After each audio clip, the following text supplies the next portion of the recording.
Por muito tempo, o ambiente digital avançou mais rápido do que a própria legislação. Novas plataformas surgiram, novas formas de interação apareceram e, junto com elas, novos conflitos. Enquanto a tecnologia avançava diariamente, o direito precisou encontrar formas de acompanhar uma realidade que mudava o tempo inteiro.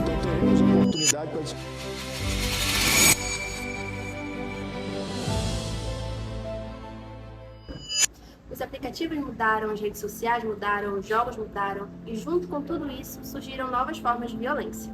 Mas, diante dessa nova realidade, o direito conseguiu acompanhar essas mudanças? O Estatuto da Criança e do Adolescente foi criado em 1990, em uma época em que redes sociais, plataformas digitais e jogos online ainda não faziam parte das realidades das famílias. Só que, como todo mundo sabe, no Brasil, foi preciso que um influenciador digital fizesse algumas denúncias nas redes sociais com base a todo tipo de exposição negativa e até de violação de direitos pelas quais crianças e adolescentes passam no ambiente virtual, para que a sociedade brasileira se mobilizasse por essa pauta. E aí o Congresso Nacional, de maneira bastante célere, inclusive, por conta de toda a influência, de toda a movimentação e as mídias que esse debate acabou tomando uma grande proporção, aprovou essa lei. E isso mostra uma característica importante do próprio direito. As leis normalmente surgem como resposta às transformações sociais. Hoje, o chamado ECA digital tenta justamente adaptar a proteção da infância a essa nova realidade. Então, ela é uma lei que, quando a gente vai analisar os dispositivos, a gente percebe que, na verdade, ela se direciona para que aqueles que têm serviços e produtos nas redes sociais, no ambiente virtual, e as próprias redes sociais tão famosas hoje, que todo mundo tem, a gente compartilha coisas, conversa com pessoas, que elas possam criar mecanismos de proteção à criança e ao adolescente. Ou seja, a responsabilidade não pode ficar apenas nas famílias.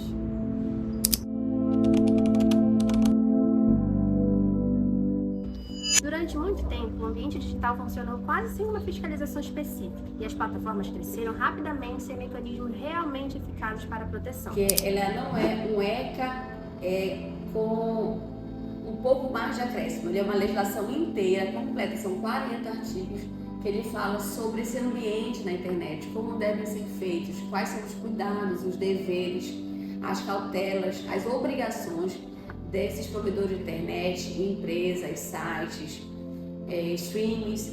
Então, ali ele prevê, por exemplo, que a partir de agora é necessário que, foi uma das grandes mudanças, que eles têm que realmente monitorar qual o conteúdo digital que está à disposição de crianças e adolescentes. Ele precisa exigir que adolescentes com menos de 16 anos eles tenham uma conta vinculada a um adulto, não pode mais criar por si só uma conta.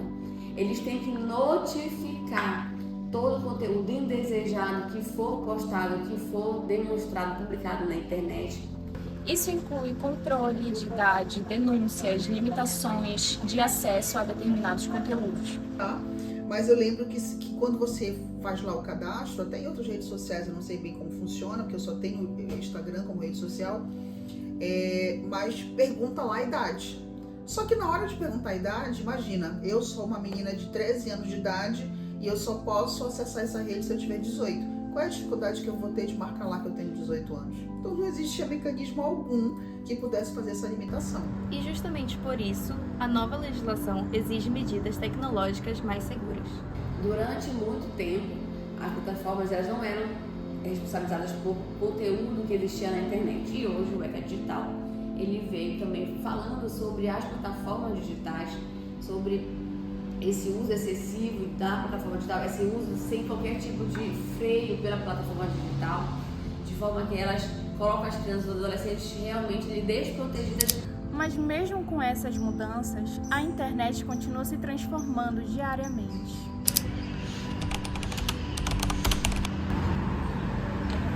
Muita gente acredita que apenas a polícia ou o Ministério Público podem atuar nesses casos, mas na prática existe uma rede de proteção funcionando conjuntamente.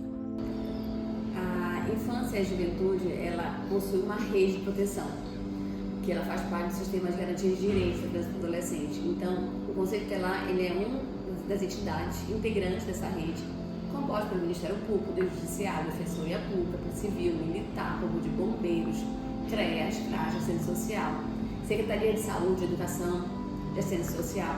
Então, o Conselho Tutelar, a gente trabalha de uma forma integrada. Todos os órgãos trabalham para que o resultado, ao final, seja o melhor para a criança ou adolescente. E essa atuação acontece principalmente através de denúncias. Porque existem várias portas de entrada.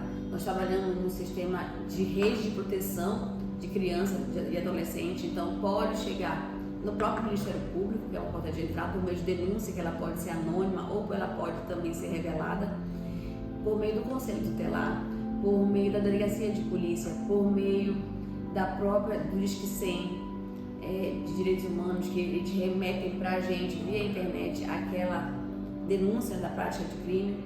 Então, são várias formas que a gente tem para saber o que está acontecendo e tomar as providências cabíveis para coibir ou fazer a responsabilização do agressor. Depois disso, cada instituição passa a atuar dentro da sua função. Em alguns casos, existe orientação e proteção. Em outros, também existe a responsabilidade criminal. As medidas que nós temos são para proteger, como eu falei, se fosse uma coisa preventiva, uma campanha preventiva, nós estamos sempre presentes nos meios de comunicação, nas redes sociais e nas escolas mediante palestra, informando para a criança e adolescente o que é o bullying, o que é o cyberbullying, o que é o aliciamento, o que é a exploração sexual por meio da internet, para que eles tomem conhecimento das atitudes e possam ali dizer não e possam se afastar e possam denunciar para alguém o que está acontecendo na vida deles. E nós temos também o âmbito da repressão, que é o estabelecimento de um processo criminal contra esses agressores, que pode começar com registro de ocorrência policial na delegacia, vem para o Ministério Público e nós ajuizamos a ação competente perante o Poder Judiciário. E ali buscamos essas responsabilizações, que ela pode... Que responsabilização ela pode ser essa? Pode ser desde uma multa até mesmo uma pena privativa de liberdade. E isso mostra que crimes praticados no ambiente digital também possuem consequências reais.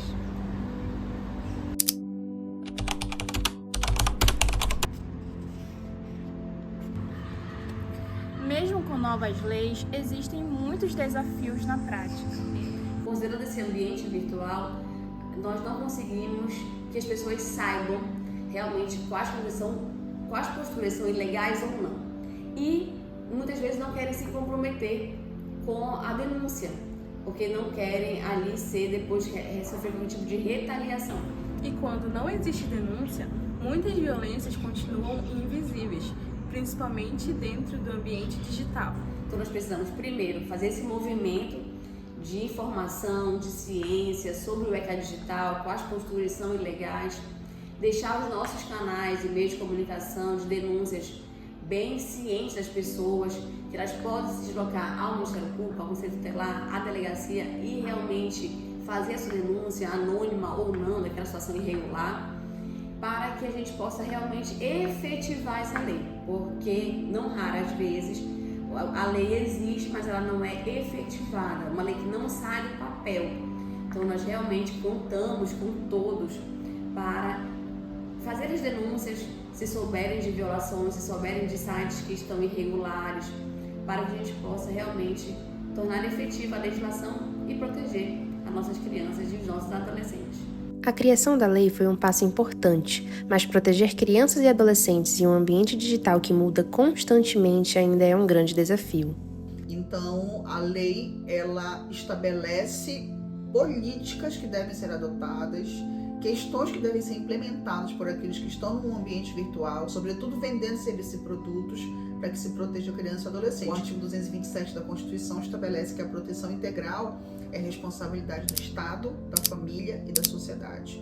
Então, nesse quesito especificamente, o Estado elaborou a lei.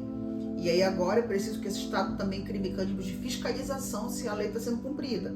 E aí a família precisa trabalhar a orientação, o acompanhamento do acesso às redes de crianças e adolescentes, e a sociedade também tem que estar vigilante, como foi, por exemplo, o papel desse influenciador. E talvez esse seja um dos maiores desafios do direito atualmente, que é de acompanhar o ambiente que se transforma diariamente. A infância, as relações e os riscos mudaram. Hoje, proteger crianças e adolescentes também significa compreender o ambiente digital. Então nós já estamos um pouco mais seguros dessa legislação que já existe, mas ela precisa acompanhar. Eu acredito que ainda há muito que se pensar, muito que refletir nessa grande novidade desse ambiente, porque a cada momento também surgem novas condutas e surgem novos ambientes virtuais, os jogos, as salas de bate-papo. Então nós precisamos, o legislador, o sistema de justiça sempre estar antenado e vigilante para essas novidades, para não deixar tão solto e não deixar passar condutas que elas são violadoras dos direitos das crianças e dos adolescentes. Mas nenhuma legislação será suficiente sem a participação coletiva. Tem que compreender que essa perspectiva principiológica, ela é para que todos aqueles que são responsáveis por garantir proteção integral para criança e adolescente, estão lembrando quem são o Estado, família e sociedade, devem partir do pressuposto de que tudo que vai se fazer para criança e adolescente deve visar o seu melhor interesse. Então nós precisamos realmente conversar com os filhos, conversar com a sociedade, promover mais e mais debate, mais e mais diálogos, para que todos juntos, o Estado, a sociedade, a família, a escola, combater esse tipo de situação no ambiente virtual e deixá-los cada vez mais seguros e protegidos. As transformações tecnológicas modificaram profundamente a forma como crianças e adolescentes se relacionam com o mundo. E diante dessa nova realidade, o direito precisou ampliar seus mecanismos de proteção. A criação do ECA Digital representa um avanço importante nesse processo, mas a existência da legislação, por si só, não garante proteção efetiva. Os desafios continuam presentes na velocidade das mudanças tecnológicas, na dificuldade de fiscalização, na invisibilidade de muitas violências virtuais e na necessidade constante de atualização das formas de prevenção. Por isso, a proteção de crianças e adolescentes no ambiente digital não pode depender exclusivamente do sistema de justiça. Ela exige atuação conjunta, exige participação da família, da escola, das instituições e da própria sociedade.